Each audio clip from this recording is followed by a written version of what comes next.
buenos días, amigos y amigas. El invierno ya llegó a nuestras vidas y a las Islas Canarias.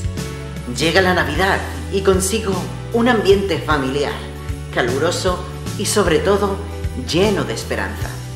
En esta época recordamos que Jesús vino un día a morir por ti y por mí, para que si creemos en Él no nos perdamos, sino que vivamos para siempre con Él. Sean todos muy bienvenidos otro sábado más a Hope Home, la Iglesia Adventista Virtual. Esperamos de todo corazón que estéis bien y se acuerden que Dios está al control. Damos las gracias a todos los que nos veis sábado tras sábado, ya que sin ustedes este proyecto no podría haber sido posible. Si les gusta, dadle like, suscribiros al canal y compartir con otras personas. Es nuestro deseo que disfruten del programa de hoy. ¿Estáis listos? ¿Sí? Pues comencemos. Enfoque misionero.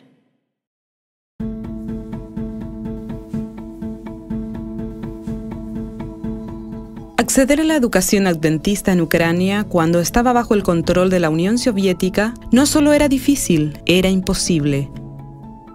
La ciudad de Busha no era la excepción, pero hoy una escuela adventista entrega educación integral a la comunidad. Este es el primero de estos proyectos de la ciudad de Busha. Si consideramos la historia de Ucrania, vemos los efectos de un país ateo. En general, no hay muchas escuelas privadas en Ucrania. El año 2015 abrió sus puertas a la Escuela Adventista Academia de la Sabiduría en Busha, con apenas 8 estudiantes. Después de mucha oración y arduo trabajo de dedicados maestros y obreros, la escuela ha llegado a tener casi 200 estudiantes.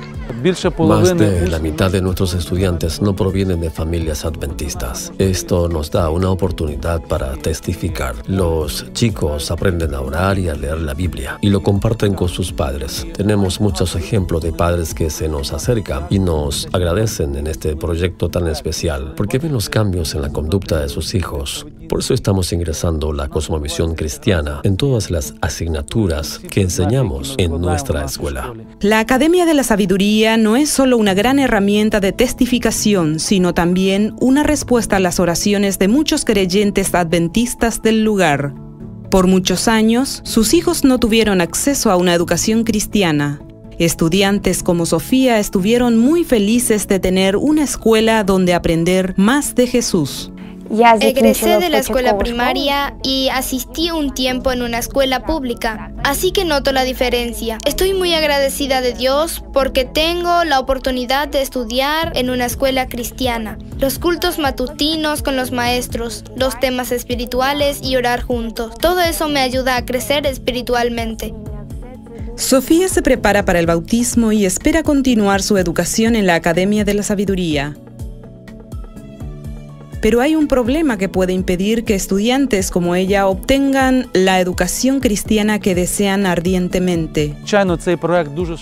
Este proyecto avanza rápidamente y la única razón que actualmente impide su desarrollo es la falta de espacio. En estos momentos tenemos una gran necesidad en un local nuevo.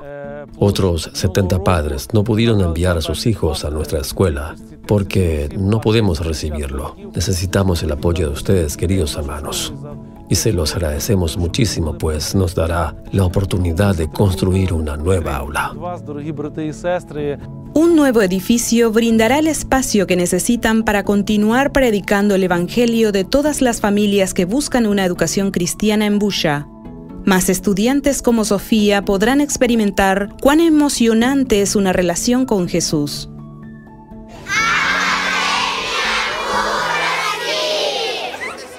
Por favor, oren por la Escuela Academia de la Sabiduría de Ucrania, que lleva las buenas nuevas del Evangelio a decenas de estudiantes cada día. Apoye a la escuela por medio de sus ofrendas del 13º sábado para que puedan construir el salón que necesitan para servir a su comunidad. Gracias por su dedicación y por orar por la misión en todo el mundo.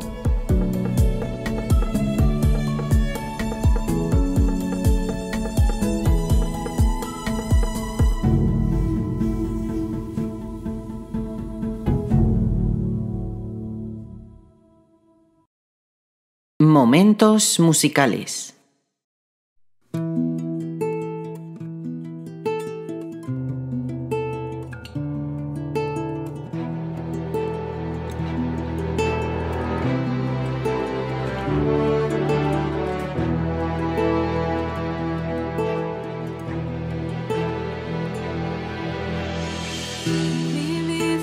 Cristo eligió, su ejemplo quiero seguir.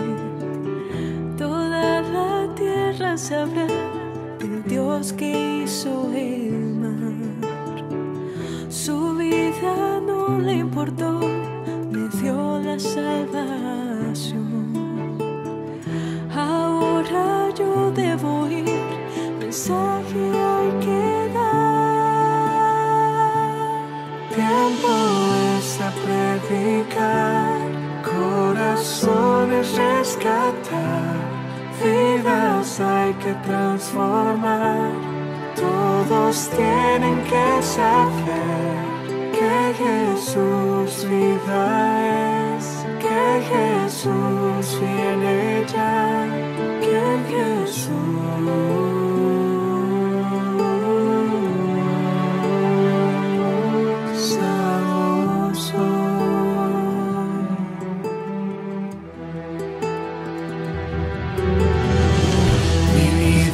Cristo eligió, su ejemplo quiero seguir. Toda la tierra sabrá del Dios que hizo el mar. Su vida no le importó, me dio la salvación. Ahora yo debo ir, mensaje hay que dar. Tiempo es de predicar, corazones rescatar, vidas hay que transformar. Todos tienen que saber que Jesús vida es, que Jesús viene ya, que Jesús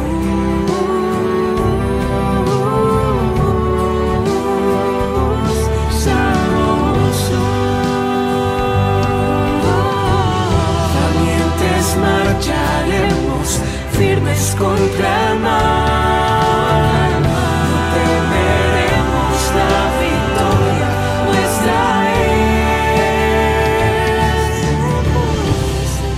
Predicar, corazones rescatar, vidas hay que transformar. Todos tienen que saber que Jesús vida es, que Jesús viene ya, que Jesús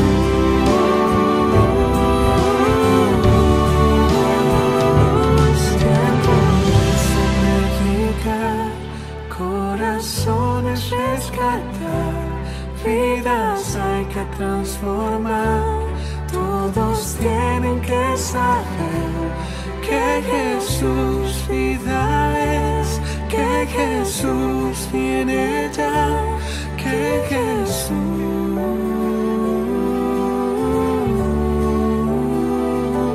salvo soy,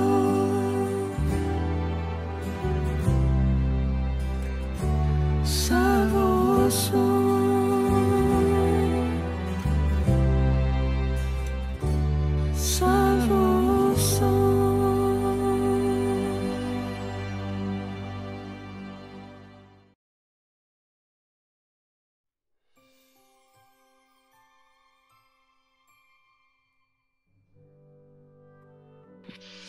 Hola, hola mis amigos, un saludo cordial para todos, bienvenidos a nuestro programa de Escuela Sabática, la lección número 2. Hoy estamos hablando ya en esta lección número 2 sobre crisis en el liderazgo. La semana pasada estuvimos estudiando de crisis de identidad del pueblo de Dios en los tiempos del rey Usías, en los tiempos de Isaías.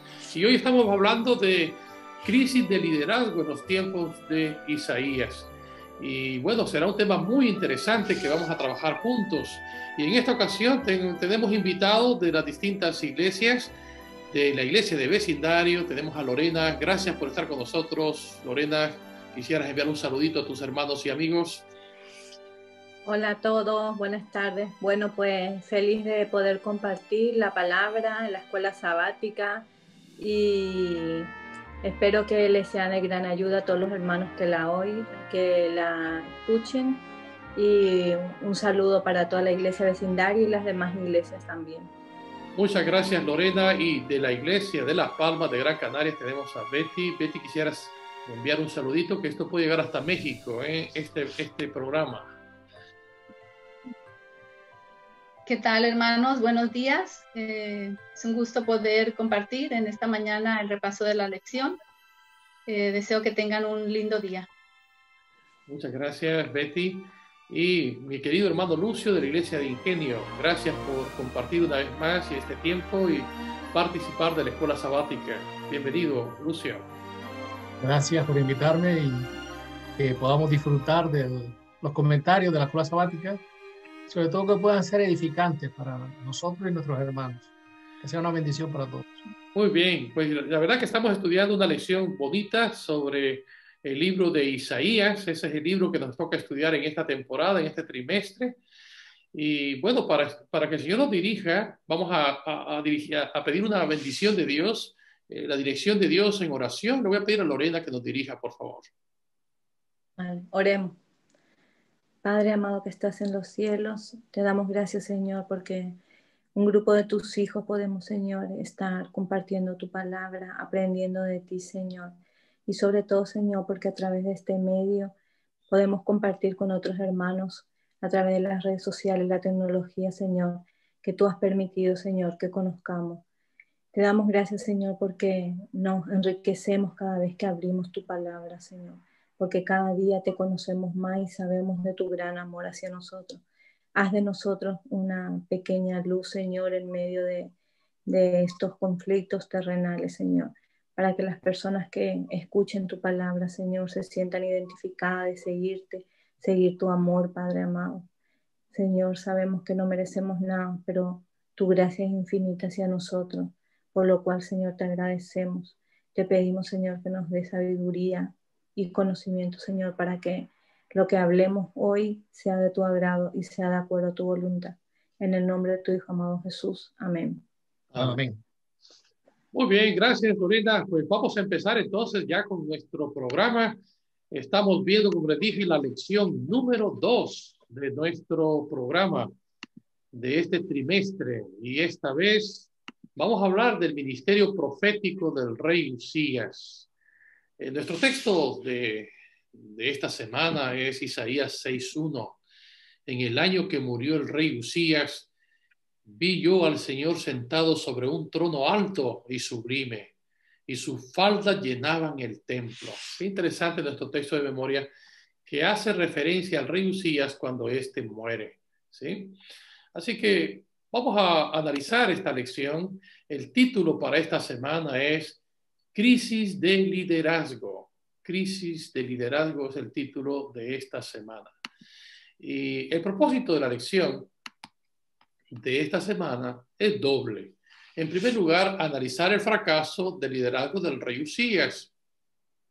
Y número 2, enseñar cómo la presunción de Usías tuvo resultados desastrosos.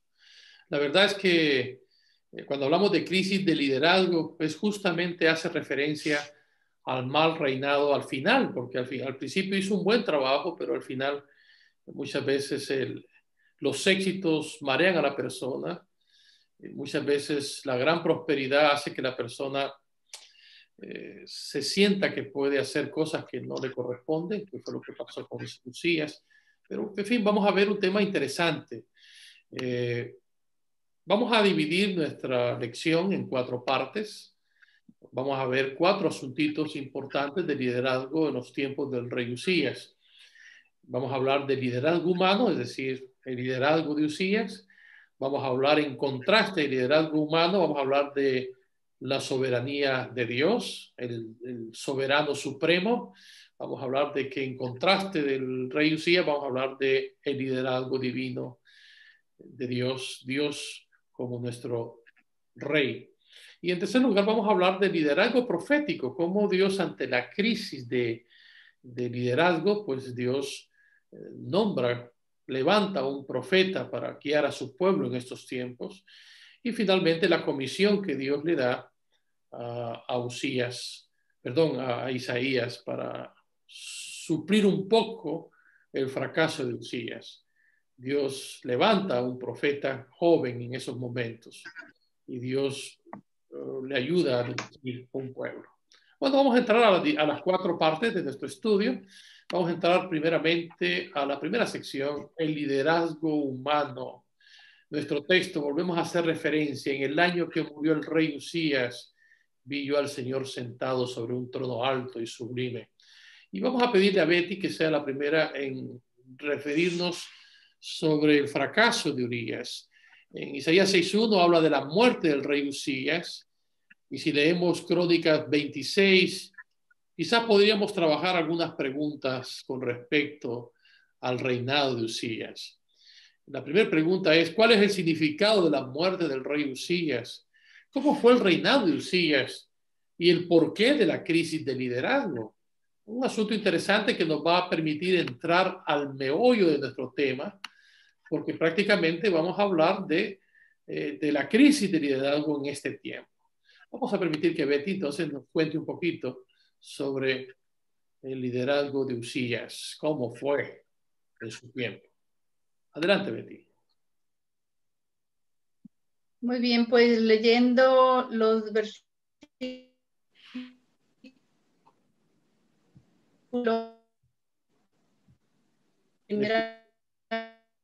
segunda de Crónicas, pero dice que fue muy próspero.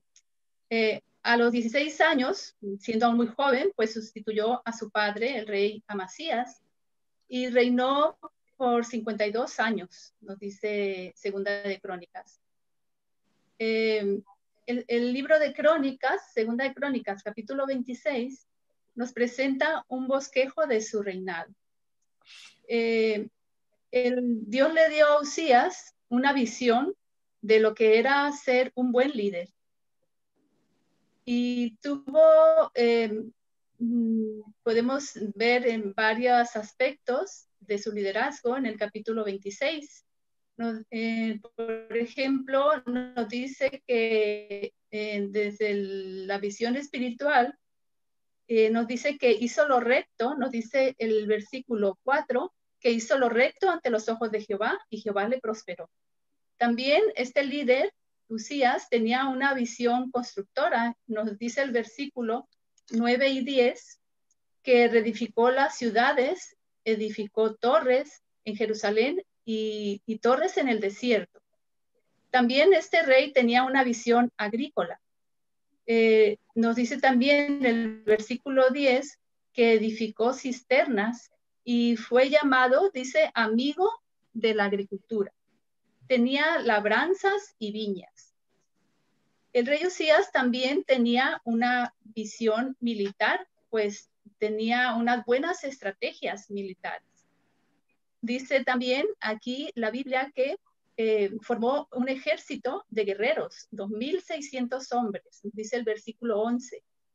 Y bajo la mano de estos estaba el ejército de guerra, 307,500 guerreros poderosos y fuertes. Ellos también, al mando del rey Usías, hicieron una gran cantidad de armamento, como escudos, lanzas, yelmos, coseletes, arcos y hondas para tirar con piedras. Nos dice el versículo 14. También la invención de tecnología militar por sus ingenieros. Nos dice el versículo 15. Estas tenían con esta tecnología militar que lo pusieron en las torres para arrojar saetas y grandes piedras, nos dice el versículo 15. Como hemos visto, el reinado de Usías fue un reinado muy próspero y tenía muy buena fama. Sin embargo, el registro bíblico agrega un detalle que es un poco sombrío y pernicioso también sobre la vida de este rey. Pero cuando se hizo fuerte, nos dice, segunda de Crónicas 26:16, dice, Mas cuando ya era fuerte, su corazón se enalteció para su ruina, porque se rebeló contra Jehová su Dios, entrando en el templo de Jehová para quemar incienso en el altar del incienso. Cuando sucedió esto, inmediatamente los sacerdotes se opusieron a la intención del rey. Estos sacerdotes eran el sacerdote Azarías, más 80 sacerdotes. Le advirtieron que no le correspondía ofrecer incienso y le pidieron que saliera inmediatamente del santuario.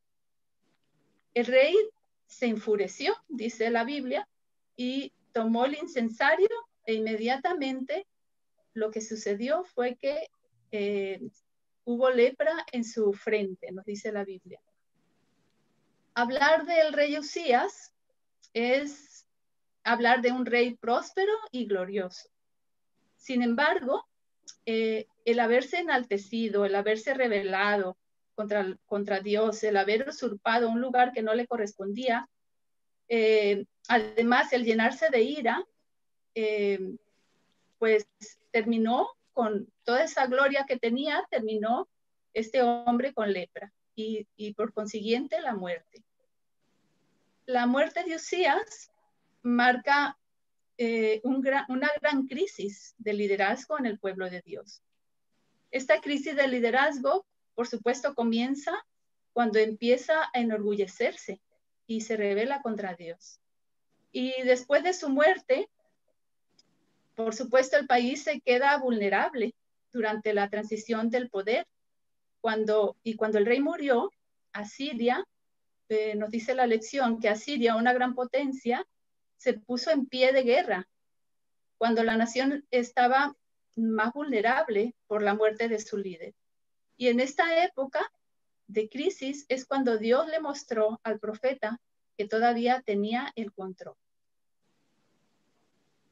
Muy bien, interesante. Bueno, ya nos ubicaste en el centro de la lección. ¿Por qué crisis de liderazgo? ¿Sí? Muy interesante. Gracias, Betty. Interesante este análisis de lo que pasó con el rey Usías.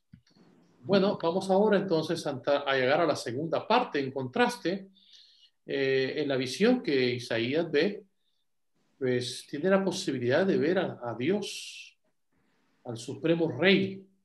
Recuerden que al principio el pueblo demandaba un rey y desecharon a Dios como rey, y sin embargo ahora aquí, ante la crisis de liderazgo, pues Isaías ve a nuestro Señor, a nuestro Dios, como el soberano supremo, ¿sí? Y esta pregunta es para Lucio. ¿Dónde está el Señor en esta visión? ¿Por qué el Señor se le presentó a Isaías aquí en vez de en cualquier otro lugar? Así que vamos a este análisis. Amigo Lucio, es tu tiempo. Bien, muchas gracias. Efectivamente, como muy bien dijo Betty, ¿no? Ella nos introdujo un poquito en el contexto histórico del reinado del rey Usías, un rey poderoso que llegó a tener una gran fama y un reinado excelente, salvo al final donde él pues usurpó, ¿no? Una presunción en cuanto al liderazgo. Se fue más allá de los límites que tenía como líder, ¿no? Como rey. Y eso nos suele pasar a veces también a nosotros. No sabemos ubicar, ¿no?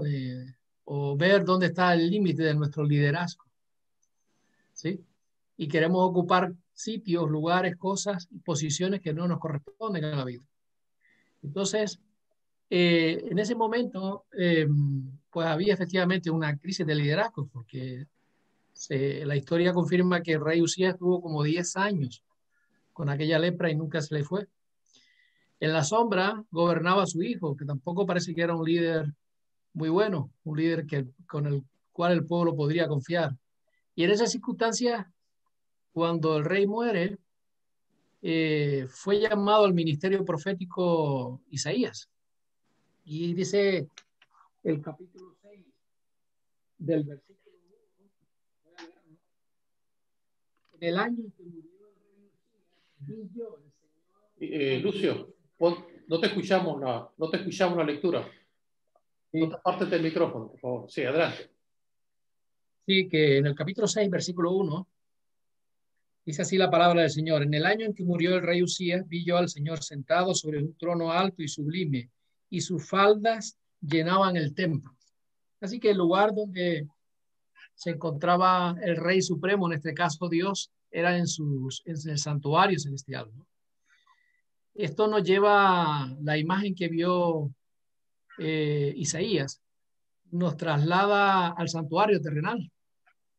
En Éxodo 25:8, Dios dijo a Moisés, hagan para mí el santuario y yo habitaré en medio de vosotros. Y en Éxodo 40 se nos habla de la santidad de Dios, porque Dios hacía acto de presencia no solamente en el lugar santo, sino sobre todo en el lugar santísimo. Y dice Éxodo 40 que era un lugar especial y que ya sabemos que solamente el sumo sacerdote podría entrar a aquel lugar, ¿sí? En el día de la expiación. Y dice eso, Éxodo 40, algo muy interesante. Dice en versículo 34, entonces una nube cubrió el tabernáculo de reunión y la gloria de Jehová llenó el tabernáculo. Y no podía Moisés entrar en el tabernáculo de reunión porque la nube estaba sobre él y la gloria de Jehová lo llenaba. Y cuando la nube se alzaba del tabernáculo, los hijos de Israel se movían en todas sus jornadas. Pero si la nube no se alzaba, no se movía hasta el día en que ella se alzaba, porque la nube de Jehová estaba de día sobre el tabernáculo y el fuego estaba de noche sobre él, a vista de toda la casa de Israel en todas sus jornadas. Este versículo nos muestra la santidad de Dios. De hecho, cuando Isaías contempla la gloria de Dios, oye aquel canto antifonal de los ángeles, ¿no? Santo, santo, santo, ¿no? 3 veces santo, ¿no? Invocando aquí a la Trinidad, ¿no? ¿Por qué se le aparece Dios a Isaías en el templo y no en cualquier otro lugar? Bueno, no la primera vez que Dios se aparece, ¿no? Porque tenemos el caso de Ezequiel, ambos que estaban en el destierro, ¿no? Y cómo recibieron aquella visión de parte de Dios. Pero también tenemos, por ejemplo, a Moisés. El ángel de Jehová se le apareció en una zarza. Y aunque era una zarza, cuando Moisés se acercó de manera un poco intrépida, ¿no? Dios le dijo, quita delante de mí tu calzado porque el lugar que tú estás pisando, santo es. Tenemos a veces nosotros también la presunción de mal usar uno de los atributos de Dios. Uno de los atributos incomunicables de Dios es su omnipresencia. Y a veces comúnmente los cristianos decimos que como Dios es omnipresente, está en todos los lugares. O la capacidad está en todos los lugares. Pero donde está el pecado, Dios no va a estar. Así que él estaba manchado con sangre, ¿no? Había sido usurpado por el rey Usías. Entonces, Dios no se le aparece en el santuario terrenal, sino en el santuario celestial, porque donde está el pecado, Dios no está. Eso es algo que tenemos que tener claro, porque Dios es santo, ¿sí? Y eso es lo que Dios quiere transmitirnos a nosotros en esta mañana, ¿no? Que tenemos un Dios santo, un Dios poderoso. Y es hermoso también el momento en el que se le aparece a Isaías, porque si tuviéramos un poquito de imaginación y fuéramos capaces de trasladarnos a aquel momento de crisis, de liderazgo, donde casi todo estaba perdido, yo me imagino que Isaías no lo pudo haber pasado muy bien, sobre todo como leyó antes Betty, Tiglat-Pileser se había levantado allí en Asiria y estaba armando un tremendo ejército, y una de las cosas que pretendía era anexionar Judá, ¿sí? El reino de Judá. El rey enfermo ya había muerto, su hijo parece que no tenía todas las dotes de ser un gran líder, y el liderazgo cuando cae es como las fichas de dominó, ¿no? Que van cayendo uno detrás de otros. Así que Dios, por medio de esta visión, le está dando a entender a Isaías, al profeta, que él está al control de todas las situaciones. Muy interesante. A mí me recuerda algunos momentos, por ejemplo, Elías. Por ejemplo, cuando Dios lo envió a Sarepta, la viuda estaba perdida. De hecho, iba a morir. No tenía nada a la despensa. Solo le quedaba para un bocadito. Pero Dios envió al profeta y durante los 3 años y medio que hubo de sequía en Israel, nunca faltó el pan en aquella casa. Amén. Incluso más adelante, el propio Elías, en un momento triste para él, cuando él pensó que Jezabel lo iba a matar, ¿no? Huyó al desierto y llegó hasta las cuevas. ¿Y quién suplió sus necesidades allí? Dios le envió cuervos para sostenerlo. Y no solamente le envió cuervos, porque el profeta incluso quiso morir, estaba en una depresión absoluta, sino que Dios mismo fue por allí y lo reconfortó. Y le aseguró que no era el único que quedaba en Israel, sino que habían 7,000 que aún no habían doblado las rodillas ante abajo. Ahora vivimos un tiempo de crisis, un tiempo de pandemia que, como muy bien tú dijiste antes, Tomás, es probable que se prolongue y que vaya a tener algunas consecuencias. Desde luego, si se prolonga, una de las consecuencias más inminentes puede ser un crack económico en el mundo, ¿no? Pero nosotros no debemos tener ningún temor, porque tenemos al Rey de Reyes y al Señor de Señores que está al control. Amén. Hay muchas especulaciones sobre la vacuna, hermanos que oyen de aquí, de allá, leen, ven, y no se vacunan. Bueno, respetamos la opinión de cada uno, pero no debemos tener ningún temor porque el Señor está al control de sus hijos, ¿sí? Y Dios no va a permitir que nadie ponga la mano sobre sus hijos. Y el Señor está formando un pueblo. Somos un pueblo en formación que Él vendrá a buscarnos. Así que total y absoluta confianza en Dios. Y si nos encontramos en algún momento como se encontró Isaías, que podamos recordar que Dios está en su santuario, en el templo que Él mismo creó, no con manos humanas, y que allí intercede por cada uno de nosotros. El Señor lo bendiga. Gracias. Antes hemos visto la soberanía de Dios, Dios al control, y nada de lo que sucede aquí está fuera de su control. Interesante. Vamos a continuar entonces con esta presentación. Vamos a ver otra pregunta. Estamos ya en la tercera sección, el liderazgo profético. Ante la crisis de liderazgo, entonces, Dios levanta a un profeta, que ya Lucio ha comentado algo al respecto. Y la gran pregunta ahora es, ¿por qué el serafín usó un carbón encendido o ardiente del altar para limpiar los labios de Isaías? Voy a permitirme que sea Lorena la que nos cuente un poco de esta sección número 3. Adelante, Lorena. Bueno, pues a mí me tocó esta pregunta que es muy interesante, porque primero que nada es importante entender el simbolismo de lo que era el carbón para ellos, o sea, el carbón encendido. Ellos utilizaban el carbón, varios carbones para encender el incienso, que quemaban, claro, el incienso en ese momento y el humo iba a Dios. En este caso, vemos que el incienso fue Isaías. Entonces, él tenía que transmitir un mensaje, y este mensaje era un mensaje santo.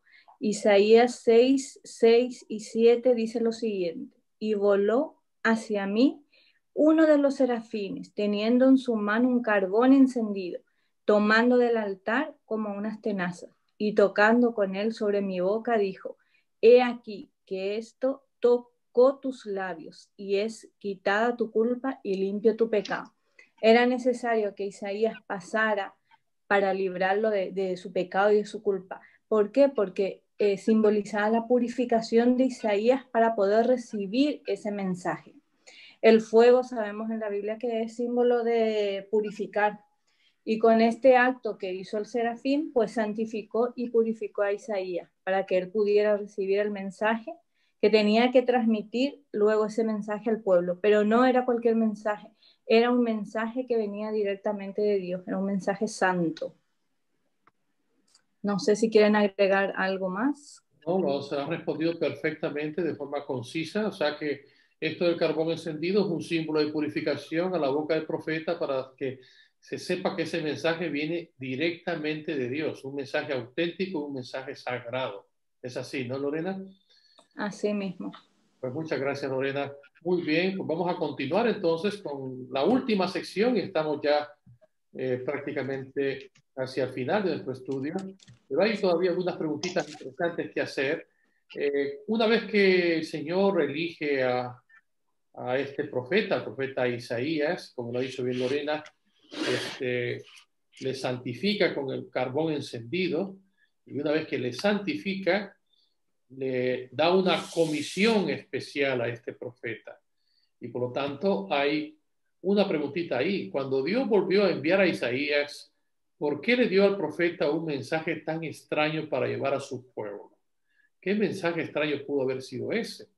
Así que vamos a permitirnos que sea Betty la que nos hable acerca de ese mensaje extraño. Adelante, Betty.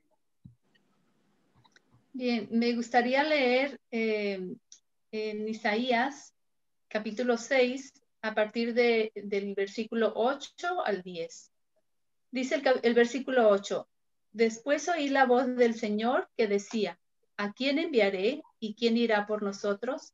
Entonces respondí yo, heme aquí, envíame a mí. Este es un versículo muy conocido, ¿verdad? La respuesta de Isaías fue inmediata. Tenía el gran deseo de que Israel pudiera ser salvo y sabía que el castigo pronto caería sobre los israelitas y anhelaba que abandonaran sus pecados. La única tarea de Isaías era llevar el mensaje divino de amonestación y esperanza para Israel. Y el versículo 9 dice, ya aquí vamos a ver el mensaje que llevaba el mensajero, ¿verdad? Y dijo, anda y di a este pueblo, oíd bien y no entendáis, ved por cierto, mas no comprendáis. Engruesa el corazón de este pueblo y agrava sus oídos y ciega sus ojos para que no vea con sus ojos, ni oiga con sus oídos, ni su corazón entienda, ni se convierta y haya para él sanidad. Como muchos profetas en la Biblia, pues también Isaías se estaba enfrentando a una tarea bastante difícil. Dios le había advertido que el mensaje del que era el portador, pues naturalmente no iba a ser oído por todos, que a pesar de todo lo que pudiera hacer, el pueblo continuaría en sus malos caminos. Pero se le aseguró algo, se le aseguró que su obra no sería totalmente en vano, porque Dios le reveló, como decía en el capítulo 1, versículo 9, Dios le reveló un resto pequeño, dice allí, que sería salvado. La situación de Israel, pues, era difícil. Y la verdad es que ante el mensaje que el profeta Isaías les estaba diciendo, pues era muy torpe de su parte, ¿verdad? Que no hicieran caso de ese mensaje.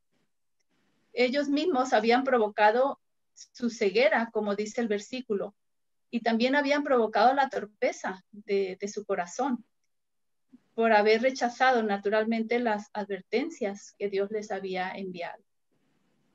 Cada vez que le rechazaban, su corazón se endurecía más, dice el comentario de la lección.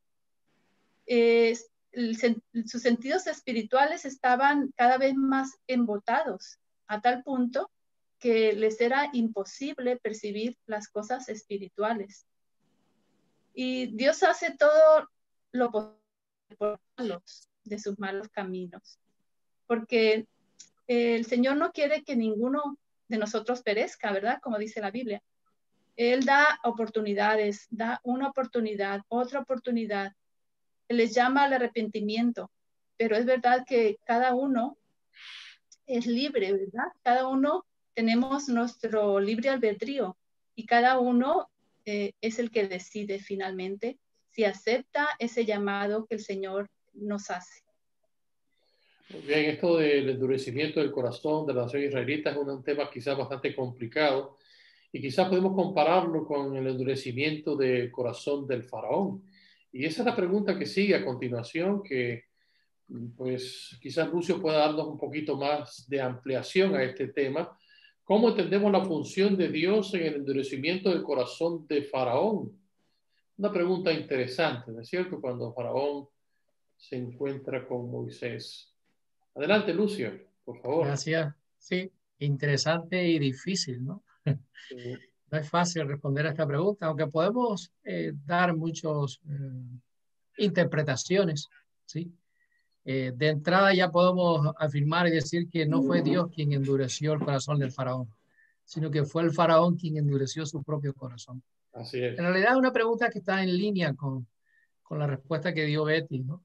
Acerca de ese mensaje tan extraño que Dios le dio al pueblo de Israel, como si Dios quisiera que ellos no se arrepintieran ni se convirtieran. Pero bueno, es que a veces nosotros hacemos una lectura literal de la Biblia y debemos tener cuidado con esto. El primer punto que podríamos considerar aquí es el corazón. Según el libro de Proverbios, el corazón es, en la Biblia, el asentamiento de nuestros pensamientos. Entonces, en muchos contextos de la Biblia, tenemos que pensar que cuando se habla del corazón se está hablando de la mente, ¿sí? Sobre todo la parte frontal, donde el Señor quiere grabar su ley y quiere grabar el evangelio en cada uno de nosotros. Entonces, partiendo de esta idea, podemos imaginarnos o pensar que el faraón pues no andaba en todos sus cabales mentales. Cuando dice el texto que el corazón se le endureció, podemos pensar que tenía una mente obstinada. Había cultivado un pensamiento, una idea, realmente estaba en conflicto, en lucha con el propio Dios, y entonces fue alimentando esa idea y eso fue haciendo que su mente cada vez se fuera embotando hasta que llegó a secularizarse del todo. No me sale la palabra ahora, pero llega un momento en que la mente queda cerrada, embotada, ¿no? Que ya no le entra, el Espíritu Santo no puede hacer nada. La conciencia se cauteriza. Eso. Gracias, ¿sí? Esa era la palabra exacta, ¿no? El faraón llegó a tener la mente cauterizada, ¿ya? Por último, ¿no? Segundo considerando que podemos tomar aquí, pues tiene que ver un poco con el contexto. Si leemos todos los versículos, desde Éxodo capítulo 4 en adelante, ¿no? La escuela sabática habla de unas 9 veces que la Biblia dice que Dios endureció el corazón de Faraón, pero también habla de unas 9 veces en que el Faraón endureció su propio corazón. Yo he leído en algún comentario que habla de 10, o sea, unas 20 o unas 19, como queramos. 50%, ¿no? Quiere esto decir que si el faraón endureció su corazón, es que de alguna manera, pues Dios le dio cierta libertad, ¿sí? Dios permitió que su voluntad se ejercitara, porque si no, no tiene sentido que el faraón endureciera su corazón. Esa sería otra interpretación. Podemos compararlo con el huerto del Edén.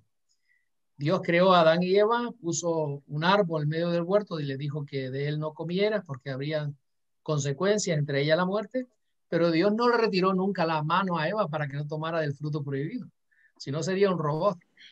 Así que debemos pensar en este caso que aunque el corazón del faraón se quedó, ¿no?, como cauterizado, podemos decir, ¿no?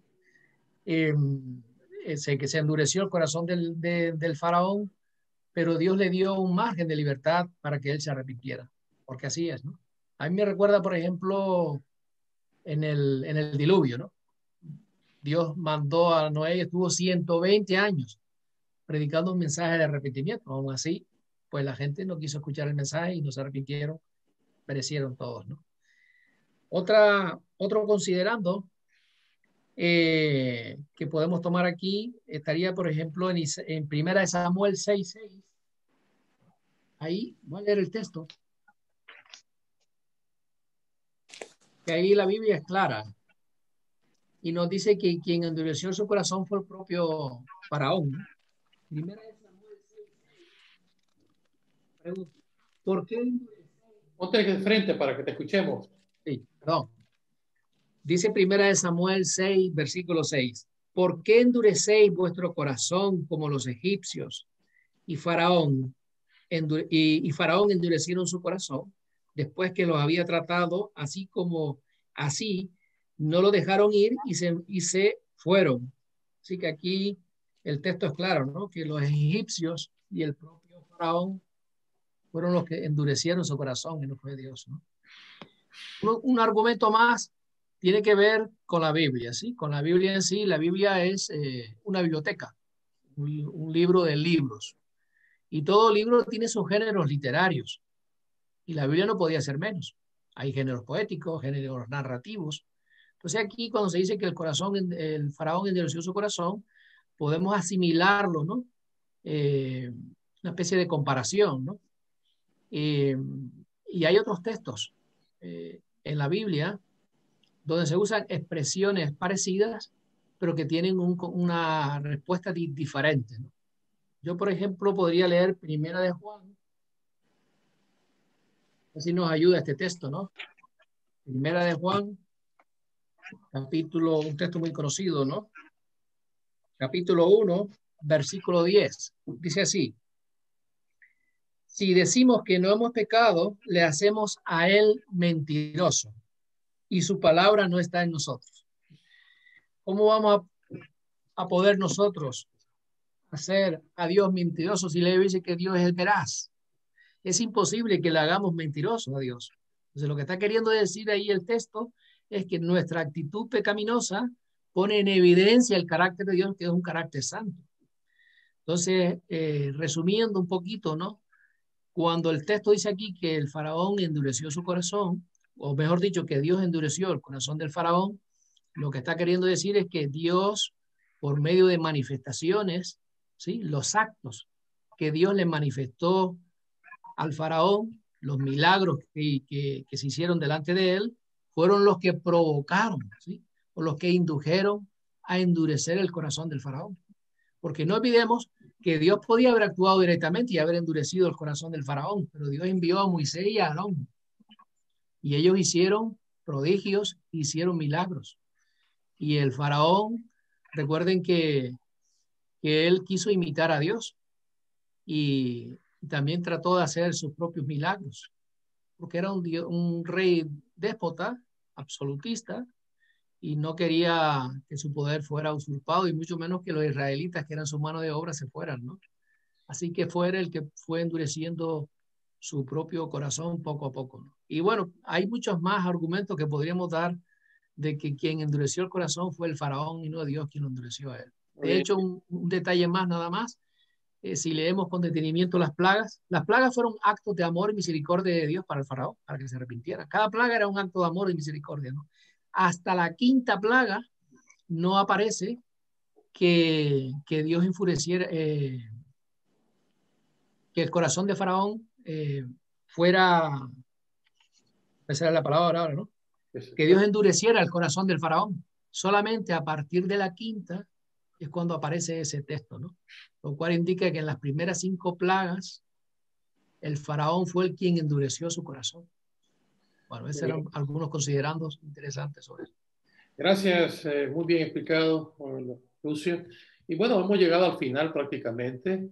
Esa última pregunta estaba en relación con la de Betty, ¿verdad? Porque el pueblo de Israel en los tiempos de Isaías también endurecieron su corazón. Y vamos al final, que es la conclusión de nuestra lección. Y cuando llegamos a la conclusión, bueno, la pregunta más difícil es para Lorena. Creo que es muy difícil esta pregunta, pero Lorena estoy seguro que nos va a dar la respuesta. Si Dios tiene todo bajo control, ¿por qué sufren los inocentes? Esa es una pregunta que siempre hacen los incrédulos, ¿verdad? ¿Significa que en la vida actual se supone que solo a los que son fieles a Dios les suceden cosas buenas y solo a los que se rebelan les pasan cosas malas? Y ahí menciona algunos textos que habría que analizar, el caso de Job, ¿no es cierto? Ahora, ¿podemos conciliar nuestra interpretación del carácter de Dios con las cosas malas que le suceden a la gente? ¿Deberíamos conciliarlas? Bueno, Lorena, esta es la parte final, es la parte práctica de análisis de toda la lección que hemos estudiado. Así que contigo estamos ahora. Adelante, Lorena. Bueno, la verdad que sí, considero que es una pregunta muy complicada que me ha tocado intentar responderlas en innumerables ocasiones, con innumerables personas también, porque la gente siempre se pregunta por qué sufren los inocentes, por qué sufren los niños en África, por qué pasan hambre, por qué se mueren, por qué esta pandemia. La gente siempre busca un porqué. Pero si nos olvidáramos un poquito del porqué y remontáramos a los inicios, desde la salida del huerto de Adán y Eva del Edén, se conoce la palabra dolor. Esa palabra no la creó Dios, esa palabra y esos actos los creamos nosotros, los hombres. O sea que Dios no está en ningún momento relacionado con ese dolor, todo lo contrario. El significado de Dios en todo momento es amor. ¿Por qué sufren los inocentes? Porque sabemos que no pertenecemos a este mundo. Fuimos creados para otro mundo, pero no quisimos aceptar ese mundo de amor y obediencia. Y por eso estamos en este mundo donde tenemos que sufrir, porque ya venimos acarreando el pecado desde nuestro nacimiento. Y las decisiones las tomamos nosotras. Dios nos da la palabra, nos dice que Dios nos da libre albedrío, con lo cual libre albedrío es una libre decisión de decidir lo que quieres hacer en tu vida, los caminos que quieres seguir, las elecciones que quieres hacer, y todo nos lleva a una consecuencia buena o mala. Si dejáramos que Dios, en el propósito que tiene para cada una de nuestras vidas, lo hiciera, si camináramos como no caminó con Él, no sufriríamos tanto, porque cada momento de nuestra vida dejaríamos en sus manos. Pero los seres humanos no somos así. Luchamos, utilizamos toda nuestra fuerza, nuestras energías para realizar las cosas que realmente queremos como humanos, pero no dejamos el propósito que Dios tiene, no dejamos que Él lo haga en nuestras vidas, y por eso sufrimos. Dios no tiene nada que ver con nuestro sufrimiento. Si analizamos paso por paso las decisiones que hemos tomado a lo largo de nuestras vidas, nos daríamos cuenta que en todo momento tendríamos la oportunidad de optar por aferrarte o agarrarte de la mano de Dios. Sin embargo, no lo hacemos. Nos elegimos otras cosas y por eso sufrimos. Los inocentes, los niños que pasan hambre, que se están muriendo en el África, esas son siempre cosas que me preguntan, pero ellos ¿qué culpa tienen? Sí, es verdad, ellos no tienen culpa de nada porque son niños todavía, pero es que esto viene arrastrando de mucho antes. Sus padres, sus abuelos y todas las demás personas que cometieron faltas o malas decisiones, vamos a decirlo así. Y los niños, si nosotros cometemos una mala decisión con nuestros hijos, ellos terminan sufriendo, no porque ellos se merezcan sufrir, sino porque nosotros hemos cometido o hemos decidido por ellos cuando son niños. Los niños en verdad no tienen culpa de nada, nacen en un mundo de pecado, pero no pecan todavía, con 3, 4 años todavía, por más que tienen la tendencia pecaminosa, pero las decisiones que van tomando las personas que están a su alrededor, con los cuales Dios te da la libre determinación de decidir lo que quiera, entonces cae la consecuencia generalmente en niños inocentes. Si hablamos de por qué sufren los inocentes, si hablamos, si nos pasan cosas buenas a los que creemos en Dios y tal, tampoco tiene nada que ver. Creer y aferrarte de la mano de Dios tampoco te da la seguridad, porque sabemos que está ahí el enemigo y, como dice la palabra, como un león rugiente buscando a quien devorar. Está allí, este mundo le pertenece a Él y nosotros vivimos en un mundo que le pertenece a Él, lastimosamente. Con lo cual, aunque luchemos y vivamos y nos aferremos a Dios, también Él está haciendo su trabajo y muchas veces, lastimosamente, lo hace mejor que nosotros. Y entonces, cuando nosotros dejamos que Él actúe más en nosotros, sufrimos, por supuesto. ¿Pero por qué sufrimos?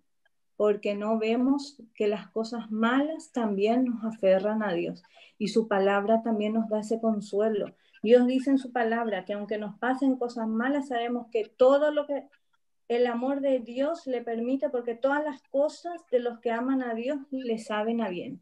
Y tenemos que aferrarnos a esa promesa, que aunque no veamos hoy en día todo negro, que todas las cosas son malas a nuestro alrededor, si realmente sabemos sacar algo bueno, será que veamos que Dios puso su mano allí y que a través del dolor aprendemos.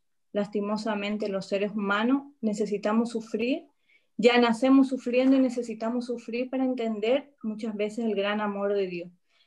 Y por último decir que en esta vida nosotros somos peregrinos y que nosotros tenemos una misión como lo tuvo Isaías en su momento. Y nuestra misión es, como él nos dijo, ir a predicar el Evangelio.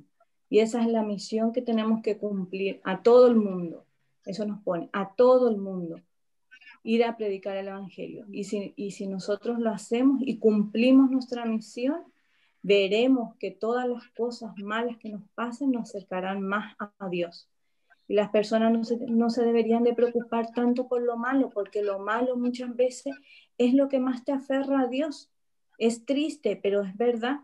Muchas veces cuando estamos tan bien y tenemos una vida plena, tendemos a olvidarnos. Sin embargo, cuando pasamos dificultades, nos aferramos más a nuestro Dios. Y entonces en este mundo tendremos aflicción, pero Dios nos promete que confiad, nos dice, yo he vencido al mundo, y si Él lo ha podido, nosotros de su mano lo podremos vencer también. Muy bien, excelente conclusión. Gracias, gracias, Dios te bendiga, gracias por haber participado. Y bueno, pues hay un pensamiento con el cual quiero concluir. El siguiente pensamiento está en la lección, es el resumen. Dice, en momentos de inseguridad, cuando la debilidad del liderazgo humano era lastimosamente obvia, Isaías recibió una gran visión del líder supremo del universo. Petrificado por su ineptitud, pero purificado y fortalecido por la misericordia, Isaías estuvo dispuesto a seguir adelante como embajador de Dios ante un mundo hostil. Que Dios nos ayude para que en las manos de Él podamos tener un mensaje que pueda ayudar a cambiar este mundo y prepararnos para el Señor, cuando el Señor venga. Vamos a concluir con una palabra de oración. Lucio, ¿quieres dirigirnos, por favor, para concluir con una palabra de oración? Sí. Querido y hermoso Padre que estás en los cielos, te damos gracias porque nos diste la oportunidad esta mañana de estudiar tu palabra, de preparar nuestra mente, Señor, para que tú, por medio de tu Espíritu, la ocupes, Señor, para tener la mente de Cristo. Y te pedimos, Señor, que al igual que Isaías, que fue un líder humilde, en contraste con Usías, que fue un líder presuntuoso, que estuvo en el pedestal, que estuvo en la gloria, pero que cayó en la miseria porque se extralimitó en su liderazgo. Digo, Señor, que nos ayudes para que nosotros también podamos comprender cuáles son los límites a los cuales tú nos has llamado aquí en la tierra. Y que consideremos que en medio de las debilidades nunca estamos solos. Isaías nunca se sintió solo, porque en el momento más crítico tú le mostraste una visión de tu gloria y de tu poder y de tu majestad. Y no solo a Isaías, también al apóstol Juan, a Ezequiel, a Daniel, incluso hasta Esteban vio la gloria de Dios cuando vio los cielos abiertos. Querido Padre, te pedimos que tu Santo Espíritu nos capacite cada día para ser líderes excelentes, que te demos el primer lugar en todas las cosas, especialmente en nuestros pensamientos, que podamos tener la mente de Cristo y que podamos tener también el carácter de Cristo, y que podamos ser humildes en nuestro servicio en la iglesia y fuera de él, y también agarrarnos de tu mano poderosa en este mundo caótico, en este mundo de conflicto, para guiarnos por caminos de santidad, que es lo que tú deseas para cada uno de nosotros, ya que dice el apóstol Pablo que sin ella no podremos estar en el reino de los cielos. Señor, que nos despidas con tu paz, que nos despidas con nuestra mente llena de tu palabra, y que en este nuevo año que acaba de comenzar sea un año de victorias para cada uno de nosotros, especialmente para tu pueblo. Se está preparando para ese encuentro maravilloso contigo. Te lo pedimos en el nombre y en la fe de Jesús. Amén. Amén. Muy bien, pues muchas gracias, mis queridos amigos, por haber participado en esta lección, y nos despedimos de nuestras iglesias. Un saludo para Vecindario, para Ingenio, para Telde, para nuestra iglesia de Tamaraceite y para la iglesia de Las Palmas. Gracias, bendiciones para todos y y hasta la próxima semana. Amén. Y ahora continuaremos con una parte muy importante en esta mañana, la historia para los más peques de la casa.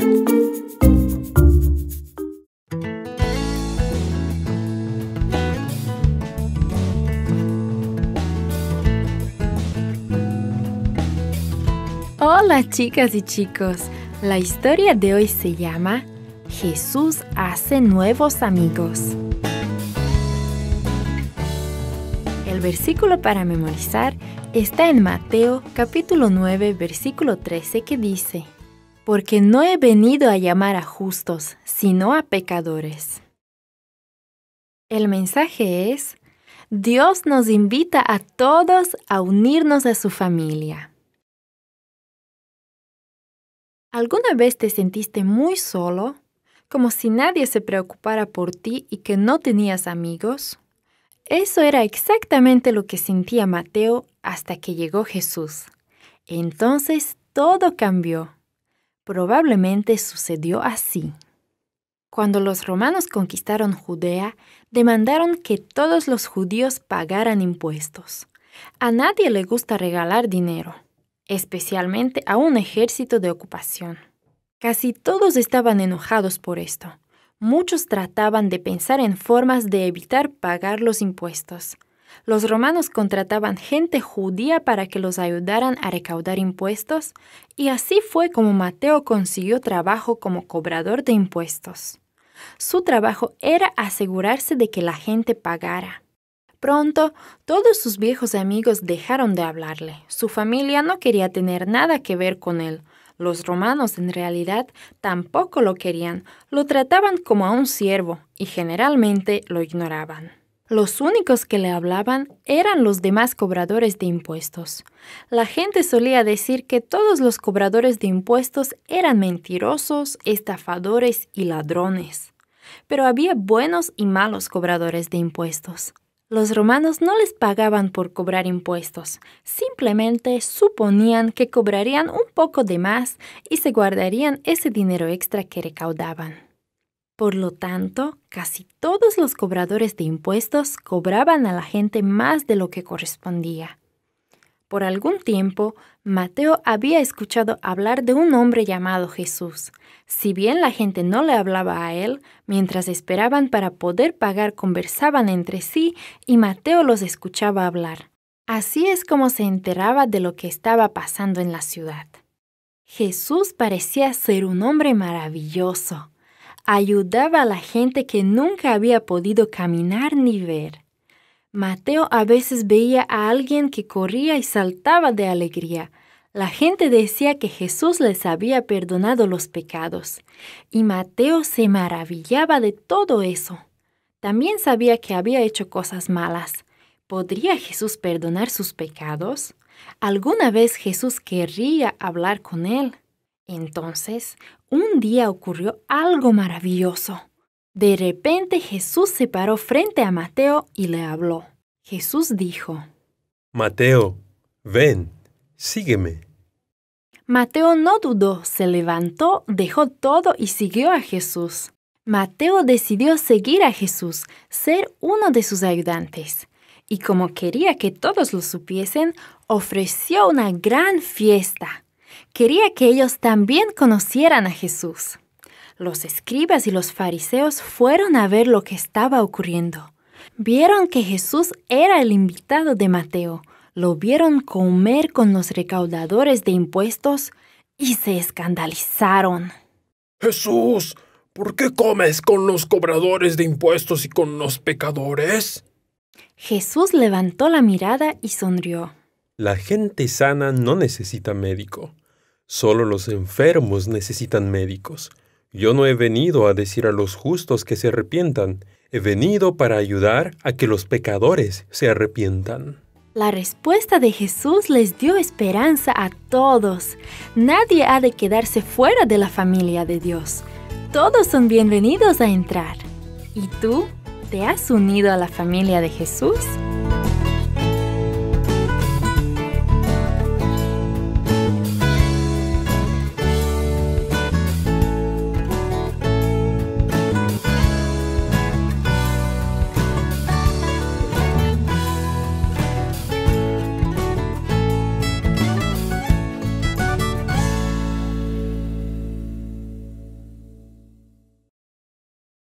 Momentos musicales.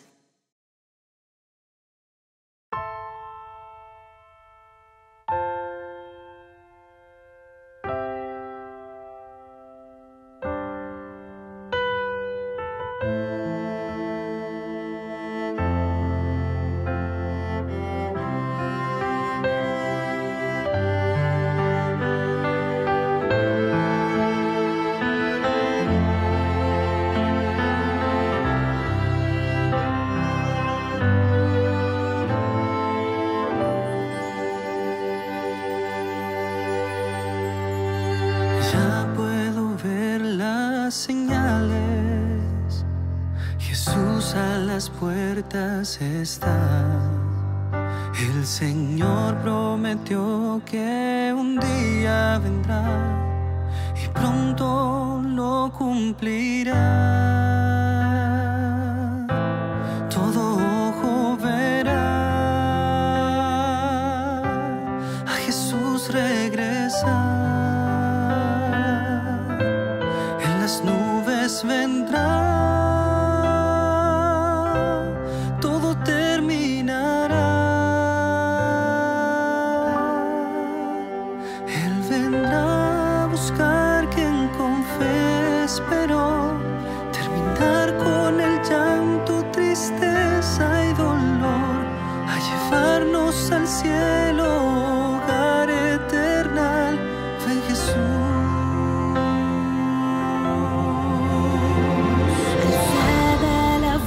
Del Señor, los muertos se levantarán, amados por fin reunidos, llegó el día en que estemos con Dios. Todo ojo verá a Jesús regresar.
Momentos de oración.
Buen sábado, queridos hermanos. Un saludo cordial para todos. Os deseo un año bendecido. Este es el segundo sábado del año. Sin embargo, todavía no había tenido el privilegio de grabar para vosotros. Así que quiero desearos a todos un año bendecido y prosperado por el Señor. Quisiera invitarte para orar conmigo para iniciar nuestro mensaje de esta mañana. Señor y Padre que estás en los cielos, quiero ponerme en tus manos a la hora de presentar este mensaje para tus hijos, para los miembros de tu iglesia aquí en Las Palmas. Suplicamos, Señor, que me des sabiduría a la hora de presentar este mensaje, que sea un mensaje claro y edificante para la iglesia. Quédate con nosotros, Señor, te lo imploramos, en el nombre de Jesús. Amén. Hoy el mensaje que voy a presentarles ya lo he predicado en Las Palmas y en Tamaraceite, aunque no lo he predicado ni en vecindario, ni en Telde, ni en Ingenio. Pero creo que es un mensaje oportuno para iniciar el año. Además que es un mensaje especialmente para aquellos que se quedan en casa, para aquellos que todavía no asisten a la iglesia por temor a la pandemia y es razonable. Pero pensando en vosotros he querido repetir este mensaje que estoy seguro que será una bendición para todos, porque nos habla acerca de la misión de la iglesia. Voy a invitarte a abrir la Biblia en el libro de Lucas, el capítulo 4. Vamos a ir a la Biblia para intentar ver este texto que es interesantísimo. Hoy nuestro tema tiene que ver con un espíritu y una misión. Y mi mensaje está basado en el Evangelio de Lucas, el capítulo 4 y el versículo 16 hasta el 18. Dice la Biblia: vino a Nazaret, donde se había criado, y en el día de reposo entró en la sinagoga conforme a su costumbre y se levantó a leer. Y se le dio el libro del profeta Isaías, y habiendo abierto el libro, halló el lugar donde estaba escrito: el Espíritu del Señor está sobre mí, por cuanto me ha ungido para dar buenas nuevas a los pobres, me ha enviado a sanar a los quebrantados de corazón, a pregonar libertad a los cautivos, vista a los ciegos, a poner en libertad a los oprimidos. Ahora el versículo 19, aunque no lo tengo aquí en la pantalla, dice: y a predicar el año agradable del Señor. Sigue diciendo el texto: y enrollando el libro, lo dio al ministro y se sentó. Y entonces los ojos de todos en la sinagoga estaban fijos en él. Y comenzó a decirles: hoy se ha cumplido esta escritura delante de vosotros. Obviamente esto les molestó mucho, porque prácticamente ellos se preguntaron: ¿no es este el hijo de José a quien conocemos? Obviamente Jesús con este pasaje estaba declarando su mesianismo, es decir, sus acciones que reflejaban su mesianismo. Y entonces ellos, muy molestos, dice que se levantaron, le echaron fuera de la ciudad y le llevaron hasta la cumbre del monte sobre la cual estaba edificada la ciudad de ellos para despeñarle. Mas él pasó por el medio de ellos y se fue. Tuve el privilegio de estar justamente en ese monte, donde se contempla una llanura preciosa, verde, cultivable. Pero justamente estuve allí, arriba de esa montaña, cuando estuve en mi viaje por Israel. Estuvimos allá arriba, donde ellos procuraban despeñarme. Y la verdad es que es un tremendo barranco, ¿no? Impresionante. Pero se dice que Jesús, lleno del Espíritu Santo, dice que pasó en medio de ellos y ellos no le tocaron. Bueno, pero lo más importante del pasaje es que aquí Jesús describe su mesianismo. En primer lugar, dice el texto bíblico, dar buenas nuevas a los pobres. En segundo lugar, sanar a los quebrantados de corazón. En tercer lugar, pregonar libertad a los cautivos. En cuarto lugar, vista a los ciegos. En quinto lugar, libertad a los oprimidos. Y en sexto lugar, pues predicar el año agradable del Señor, como lo hemos leído, o lo he leído yo en el versículo 19.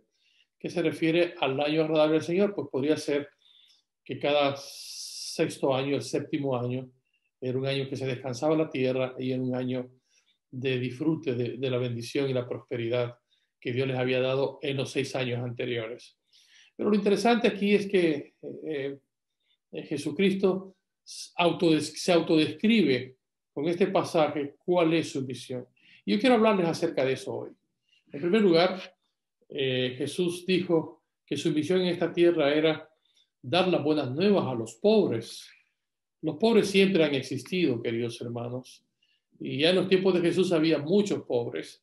Y Jesús mostró al mundo que los seres humanos pueden ser santos al practicar la compasión por el pobre, por el oprimido, por el incapacitado, por el paria y por el extranjero.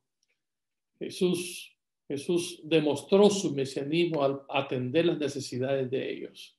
Los pobres viven todos los días de su vida con una desesperanza que los agobia. Tener hambre, frío y desesperanza acaba a cualquier persona. Y Dios siempre ha estado al pendiente de los pobres. Y lo primero que dice es que lo primero que vino a hacer fue dar buenas noticias para los pobres. En eso se caracterizó su misión. Jesús era consciente que su mesianismo incluía velar por los pobres, por los desafortunados, por los necesitados. Esa fue parte de su misión cuando estuvo en esta tierra. Ahora, hay que recordar algo importante, que la pobreza es personal. Los pobres son personas. Esta es la gente de la cual habló Jesús vez tras vez en su enseñanza y en su predicación. Por muchas ocasiones vamos a encontrar textos donde dice, tuvo compasión de ellos y nos desafió a asumir nuestro deber de constituirnos en una bendición para ellos. Como tal, el seguidor de Cristo no puede excluirse de involucrarse en esta situación humana. No podemos argumentar que no es nuestra culpa que estas personas sean pobres. Podríamos inclusive descubrir que viven en la pobreza debido a que algunos de nosotros vivimos con toda comodidad. La pobreza es una crisis humana y para quienes son bendecidos y privilegiados, ignorar a los pobres constituye una contradicción entre la confesión de fe y la conducta. Dios nos ayude a trabajar en favor de los necesitados. Creo que como iglesia, de parte de ADRA, estamos haciendo ese trabajo, tanto en Tamaraceite como en Las Palmas. Por esa razón, primero prediqué este mensaje ahí, porque ellos están haciendo ese ministerio especial en favor de los pobres, alimentando a familias que están realmente necesitadas. Pero la segunda faceta que describe la misión de Jesús es que Jesús vino para sanar a los quebrantados de corazón. Y cuando hablamos de los quebrantados de corazón, se refiere a la dolencia del espíritu, a la dolencia de la mente, de las emociones. Todos hemos dado cuenta de cuánta gente tiene el corazón triturado. Y son muchas las razones por quienes tienen un corazón quebrantado. Para algunos quizás sea la pérdida de la salud, es decir, la enfermedad. Para otros las heridas del alma, como un divorcio, una separación, la pérdida de un hijo, la muerte de un familiar cercano. Hay tantas cosas por las cuales hay personas que tienen un corazón roto. Y vivir así es llevar una carga muy pesada. Pero no recuerden ustedes que Jesús dijo, venid a mí todos los que estáis trabajados y cargados, que yo os haré descansar. Jesús trajo un mensaje especial para aquellos que tienen un corazón quebrantado, adolorido por tantas situaciones adversas que nos golpean. Pero el Señor tiene un mensaje de esperanza para aquellos que sufren, que tienen un corazón roto, quebrantado, triturado. Ese es el mensaje del Señor para ti, para aquellos que me escuchan, que están pasándolo mal porque han perdido un ser querido, aquellos que tienen un corazón quebrantado. Pero sigamos con el tercer punto, la tercera pincelada que describe la misión de Jesucristo en esta tierra, y es proclamar libertad a los cautivos. Es decir, el mensaje del Evangelio, la misión de Jesucristo también es llegar a los que están en prisiones. Y qué bueno que hay un grupito de hermanos que queremos estar allí. llegando a las prisiones para dar este mensaje de esperanza a estas personas que sufren y que están allí cautivos. No hay cosa más desesperante, más frustrante que ser cautivo, que perder tu libertad. Y muchas veces pierdes tu libertad por malas decisiones que cometes, por errores que cometes y tienes que pagar el precio por tus errores. Ya sabemos que todos sabemos que no necesitamos estar prisioneros para realmente sentirnos cautivos. Algunos están presos por sus vicios, por sus actos inmorales, por sus malos hábitos, por sus temores, por tantas cosas que podemos estar prisioneros. Pero el Evangelio nos habla de un mensaje de libertad, que es lo que quiere dar Jesús.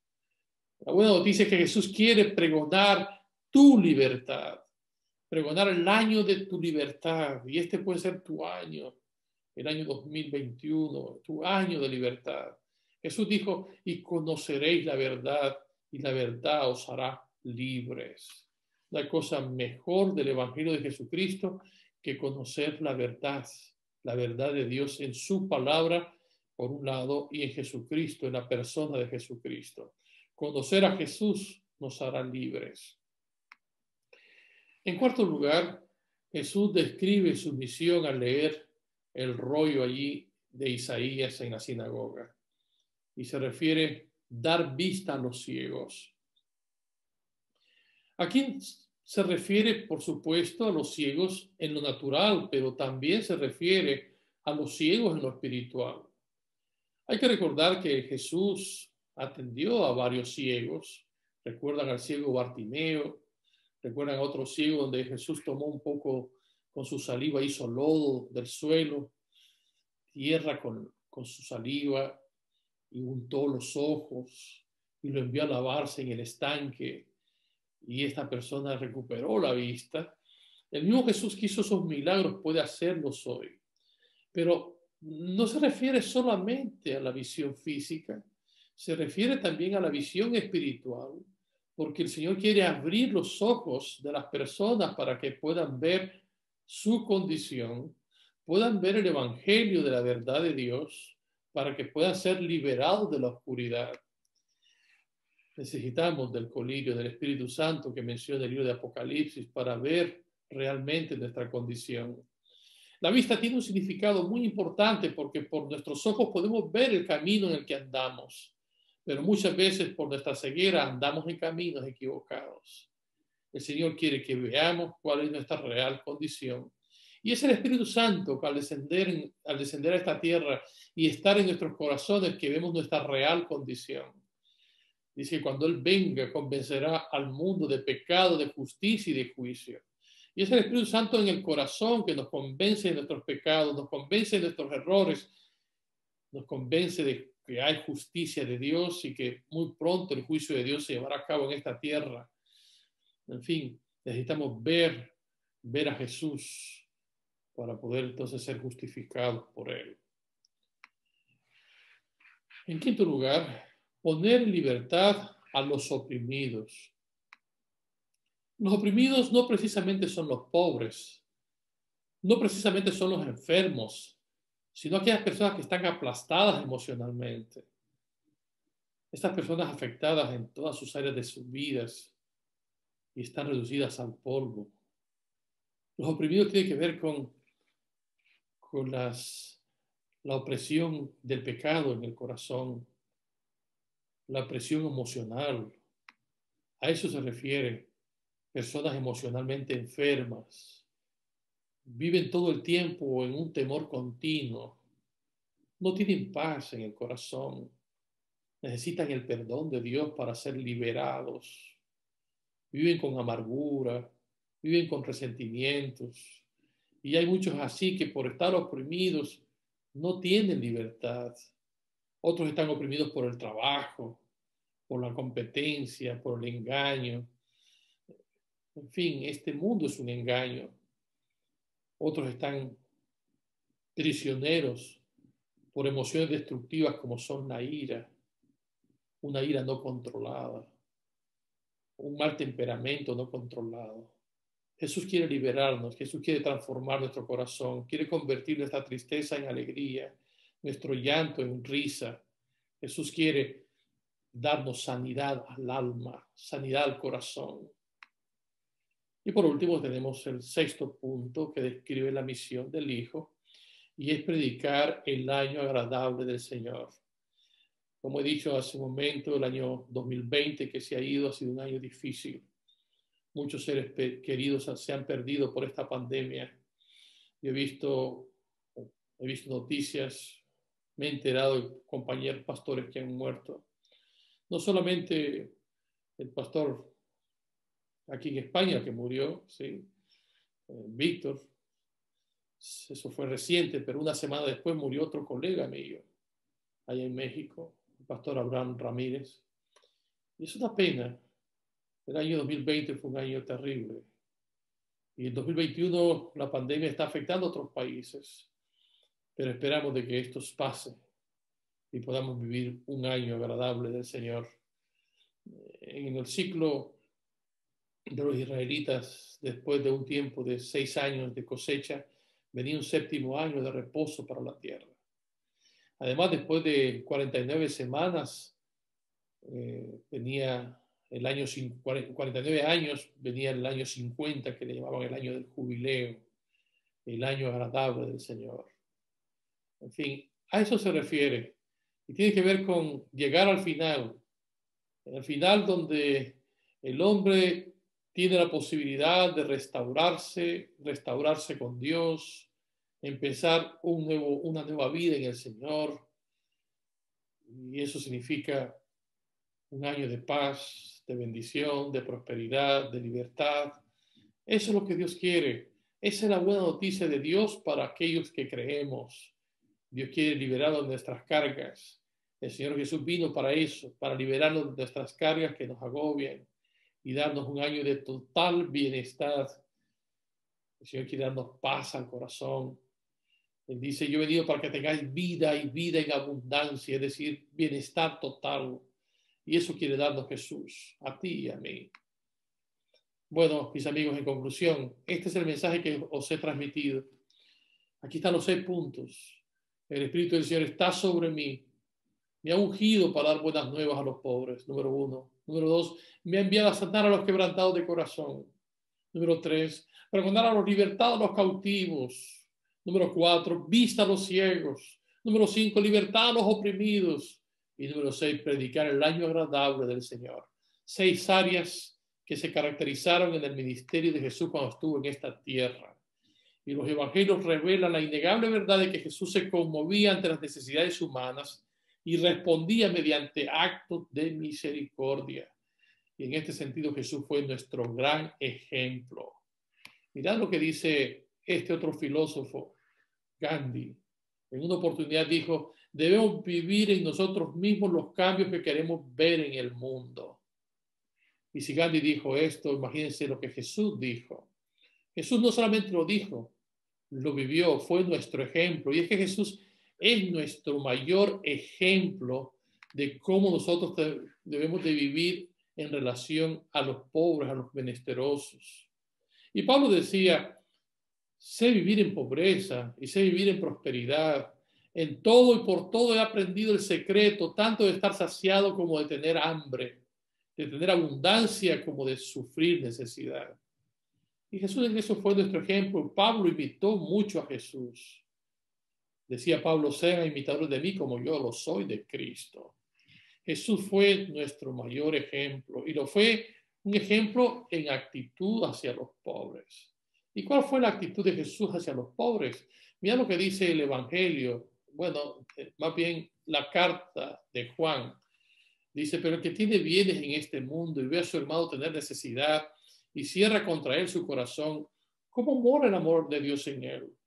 Hijitos míos, no amemos de palabra ni de lengua, sino de hecho y en verdad. Jesús nos dio un ejemplo en su actitud hacia los pobres, pero también nos dio un ejemplo en palabra y en verdad. Lo decía hace un momento. Y cuando Jesús estuvo ante las multitudes hambrientas, Jesús dijo, tengo compasión de la gente, porque no tienen que comer. Dadles vosotros de comer. Y Jesús multiplicó los panes y los peces. Nuestra misión como iglesia es dar de comer también a la gente pobre. En tercer lugar, Jesús es nuestro ejemplo en actos. Jesús en sus acciones, en su conducta, en su forma de ser, en todos los aspectos fue nuestro ejemplo. Pero en su accionar para con los pobres fue un hombre bendecido, un hombre que bendijo, fue un instrumento de bendición.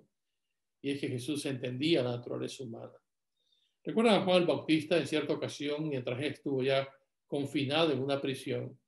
Llegaron a visitarle unos discípulos y él tenía cierta duda en su interior, un vacío existencial si él había realmente cumplido su misión. Y envió a sus discípulos que le preguntasen a Jesús si él era el Mesías o si había que esperar a otro. Y mirad lo que Jesús les dijo. Vamos a leer Marcos 11, 3 al 5. Dice: Juan languidecía en la prisión y, dudando del mesianismo de Jesús, envió a algunos de sus discípulos en busca de evidencia, y estos le preguntaron a Jesús: ¿eres tú aquel que había de venir o esperamos a otro? Y la respuesta de Cristo fue simple: id y decirle a Juan las cosas que oís y veis. Los ciegos ven, los cojos andan, los leprosos son limpiados, los sordos oyen, los muertos son resucitados, y a los pobres es anunciado el evangelio. Estos fueron con Juan y le dijeron esto, lo que habían visto, lo que habían oído. Y entonces Juan ahora sí estaba satisfecho, podía descansar en paz, porque había cumplido su misión, que era preparar el camino del Mesías. Y es que las obras de compasión de Jesús testificaban a viva voz su mesianismo. Que nuestras acciones puedan declarar de que cumplimos la misión de Jesucristo. Jesús es nuestro ejemplo en actitud, en palabra y en acción. Y que nosotros como iglesia no dejemos de cumplir cuál es la misión que el Señor nos ha dado como iglesia. Quisiera orar contigo para que hoy tú decidas cumplir la misión de Jesús en esta tierra. Oremos. Gracias, nuestro Padre, porque tú nos das una vida con propósito. Jesús vino con un propósito a esta tierra: dar un evangelio a los pobres, ayudar a los quebrantados de corazón, dar libertad a los que están en prisiones, dar sanidad a los ciegos, dar libertad a los oprimidos y predicar el año bendecido y agradable para todos. Señor, esta misma misión que Jesús tuvo es la nuestra. Ayúdanos como iglesia a predicar este evangelio del reino a todo el mundo. Cuando Jesús vino a esta tierra, Él dijo: el tiempo se ha cumplido. Él vino a cumplir esta misión y ahora es nuestra misión. Danos tu bendición, Padre, a cada uno de nosotros. Una bendición para tu iglesia, en las iglesias de aquí de la isla, nuestra iglesia de Las Palmas, nuestra iglesia de Tamaraceite, nuestra iglesia de Telde, nuestro grupo de Ingenio y nuestra iglesia en vecindario. A todos danos ese espíritu de misión a fin de cumplir el propósito por el cual somos llamados. Gracias, Señor, por escucharnos. Danos tu paz y tu bendición en el nombre de Jesús. Amén. Gracias, amigos, por haber estado conmigo durante este tiempo. Deseo que el Señor les bendiga a cada uno. El Señor los guarde y les dé paz.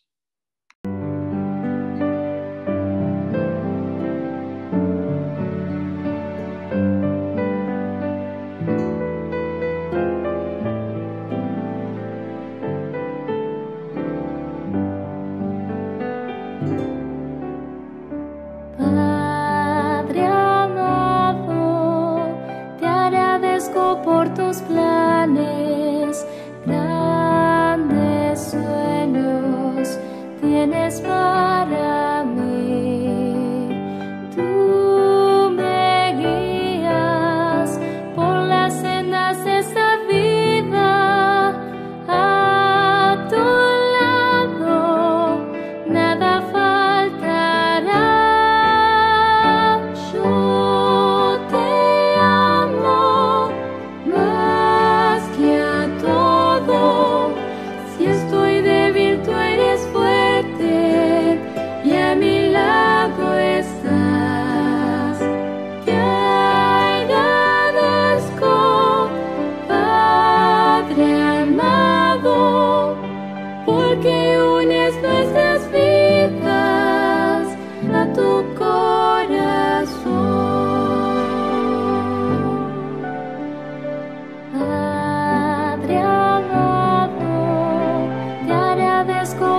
grandes planes, grandes sueños tienes para mí.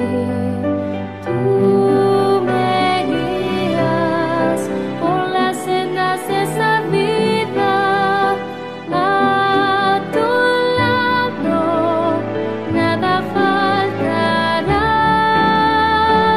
Yo te amo más que a todo.